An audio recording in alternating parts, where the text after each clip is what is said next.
With this session update, I'm Shannon Lurkey. Budget negotiations continued today between Governor Walz, the DFL-controlled House, and the Republican-controlled Senate. At 2 o'clock, the Senate GOP proposed increasing E-12 education funding by $75 million and an additional $25 million for public safety, while maintaining current transportation funding and allowing the health care provider tax to sunset, as is written in current law. At 4 o'clock, the Governor and House DFL issued a counteroffer that would decrease the proposed gas tax increase by 4 cents, down to 16 cents per gallon from the current 20-cent per gallon proposal. The counteroffer requires the continuation of the provider tax and a 4-year balanced budget. All sides agree to begin negotiating spending targets for budget areas. Here are comments from the governor and the leaders following this last round of negotiations. We expect them to continue negotiating into the evening. Well, welcome back, everyone, and it's good to see you all here, and it's good to see that I think this is functioning the way Minnesotans expect it to be. I was always under very clear, I think, what Minnesota's values were of go, work together, find some common ground, invest in those things we care deeply about that sets this state apart from others. High-quality education system, healthcare access for all, and communities are able to prosper, whether that's trying to figure out how to get daycare for people or trying to figure out how to build our roads and bridges. As I said the last time, we took a look at the offer that was given to us by the Senate Republicans, and the acknowledgement that we need to invest more, especially in education, was certainly a move in the right direction, but it didn't deal with the part that we all know is always the sticking point: how are you going to pay for this? So they made the assumption they're going to transfer money from a very program that they want to kill, that every hospital administrator and 155 organizations say we need to keep in place, the Healthcare Access Fund.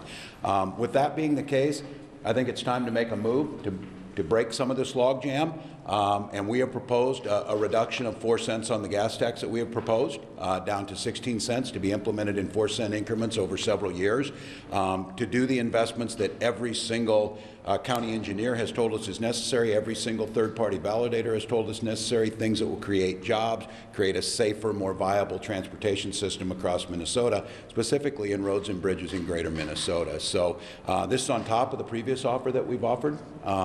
So if there's any question now about our desire to try and work together to get something done, of our initial proposals that we campaigned on, that we were elected on, that Minnesotans say they want, we're willing to try and find common ground to the tune of about $800 million in reductions of revenue and spending, and things that we think we can scale up all the time, making sure that we're very, very clear about this. We will not compromise on Minnesota's health, and we will not compromise in those investments, especially in children and families that make a difference in Minnesota's growth. So this is in the hands of the Republicans right now.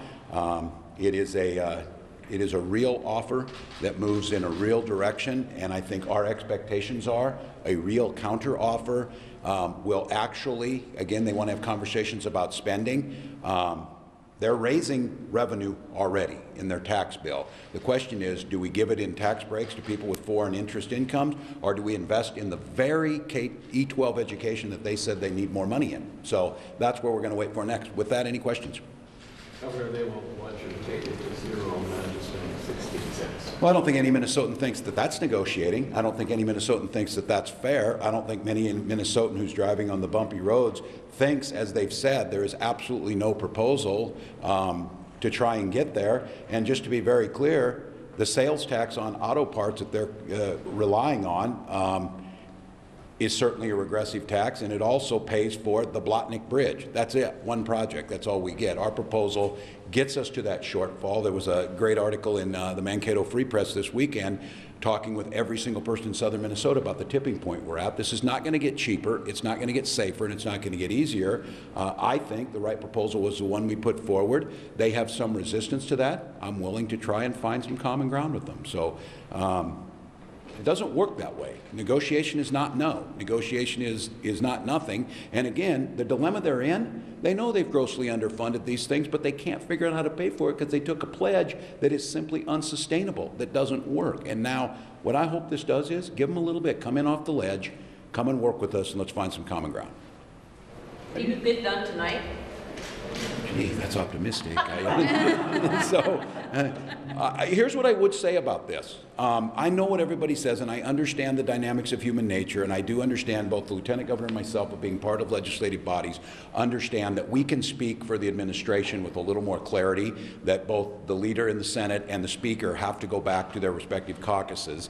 But I think this was certainly a move to accelerate this. It was certainly a move, as I don't think, and I hope you ask everyone, do you want to get into a situation where you give an 800-page bill to people with the last 30 minutes and so they don't have time to read it?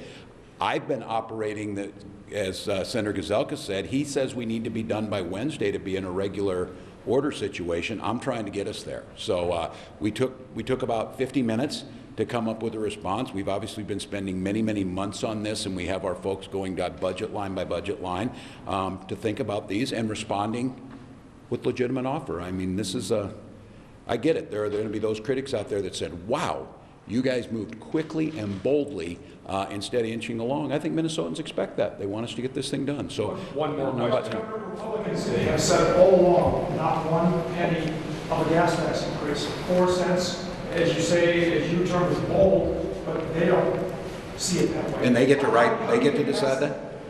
They have to be reasonable legislators. They have to be responsible. Their communities are asking for these. The need is there. This isn't something we made up, and this isn't for an amusement park on the edge of my house or something. This is roads across Minnesota. This is bridges that are structurally deficient. These are stories of people getting killed, and we know we need to invest. My goodness, Alabama just did a gas tax last week with a Republican Senate, a Republican House, and a Republican governor, because the need was there. And every single argument that they made was the exact argument that we're making. Pretty soon, every state will have to do this because it is the funding mechanism to do this. So I get it. They took a no new tax pledge or whatever, but every single county, greater Minnesota counties and cities, every single organization that's out there, the National Chamber of Commerce, dozens of Republican governors.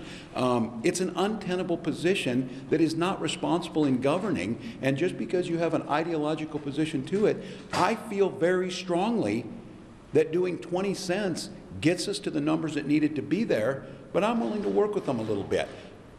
Their zero fixes one project. It gets us no closer to where we're trying to go. And again, Minnesotans are just asking us to be reasonable to get these things done. These are jobs here at home. They take the backlog of transportation projects out. They make our roads safer. They move transportation and goods easier. And this was trying to show them we're willing to work with you on this, because this, 35 people saying no to everything is not government, and it is not compromise. So when I'm speaking, Lieutenant Governor and I talk about this often, Minnesotans for 2 years told us, invest in things, but be reasonable, compromise. We heard all along, this is our chance to prove as divided government that we can make it work. We wouldn't be having this conversation if it was a Republican governor, Republican House, I guess, then they could say that. And we wouldn't be going down from 20 to 16 if we have a Republican Senate, but we don't. So the idea there is this is the very model and the very opportunity to prove what the founders said. A democracy can work when we find compromise as a virtue and investments in the populace as something that is virtuous with it. That's what we intend to do. We'll go in there, wait and see what we hear from them, and we'll stay in touch. Thank you. Thank you. The joint counteroffer of the governor and the House shows we continue to be serious about negotiating. We are not willing to compromise on things that are most important to Minnesotans, like their health care and investing in education. There are certain red lines we won't cross there. But we've shown very serious progress throughout the conversations about negotiating. The Republicans came forward earlier today showing that they understand that they're spending far too little when it comes to education and taking care of our school districts. But their proposal to take that money from elderly and disabled people's health care is still unacceptable. But we continue to engage in negotiations, and we're moving forward. I would add that it took about a week for Republicans in the Senate to realize that they had not offered anything yet and to come back to the table with some movement in the right direction. The governor has obviously proposed, together with us, a significant change in transportation. And we do not expect to continue to make substantial offers without Senate Republicans coming forward. We are not going to negotiate against ourselves. They need to come to the table in a serious way, and the time for doing so is running out. And it's really important that whatever the Republicans come to the table with next is an honest offer that acknowledges the need for revenue and for a balanced budget out in 4 years. It's not, we can't just continue to discuss how we're going to shift around resources that are inadequate for the needs of the state. They're saying that Wednesday is sort of the period by which you have to get all this done. Wednesday, there's enough time for committees. They haven't even heard their budget targets. They haven't considered their finance yet. There's a lot of work to do in committee. Is there enough time? There is enough time if we have global targets by Wednesday. It would be much better if we achieved global targets earlier, because there are a number of subsidiary conversations that have to happen next. Each of the conference committees, once they have their big target, will have to make a lot of smaller decisions, and they will have a deadline to get their bills to the reviser. So Wednesday at noon is like the last moment in time the reviser can responsibly say that he can draft the bills on time. It would be much better if we have an agreement earlier. There will be more public process and more transparency and more time to ensure there are not errors. How far out of balance do you think their 4-year plan is? Well, they transfer around about $1 billion of general fund money in the first biennium, but there's a lot of shifts and gimmicks, so it's hard to give you a number. The billion of shifting is the easiest to see. There's a lot more in the Health and Human Services budget, which is creative writing, and so I think there's potentially up to hundreds of millions more there that isn't real. And I think it's also clear, and it has been since they first released their Health and Human Services budget, that they cannot balance the budget without the provider tax continuing. That is not possible even under their scenarios. So I think that we're at the point of acknowledging that there's no path forward without the provider tax. I think the Republicans are at the point of acknowledging that too. At the point was they haven't acknowledged yet, right? We are likely to get together again in the not too terribly distant future, but we don't know exactly when yet. Tonight? The conversations have been productive so far today. There's a lot more room to travel, and I think that all parties are committed to getting this session ended on time. These were not my first choice for staying up all night close, but these might be the staying up all night close. So. Thank you. Well, I think it's still afternoon, right? What I would say about their offer was that it was a tiny step. We looked at the actual numbers, and from $12 billion of tax increases over the next 4 years, it goes down to $11.6 billion. So it is a tiny step, but at least we're moving in the right direction. We both agree that we should start looking towards spending targets. We think that that's important, that we're working on those. So that's a place of agreement. The Healthcare Access Fund is off the table. They want it on the table. And one thing I'll say about that too is they talk about our budget. The Healthcare Access Fund has problems in the out years, so does theirs. And so either way that is a problem. But it is a tiny step, and we'll just keep working on it. It might be longer than I'd hoped, but that's where we're at right now. Mr. Leader, does it need to go down to zero with the gas tax? Yeah, we've always said that the gas tax is not an option.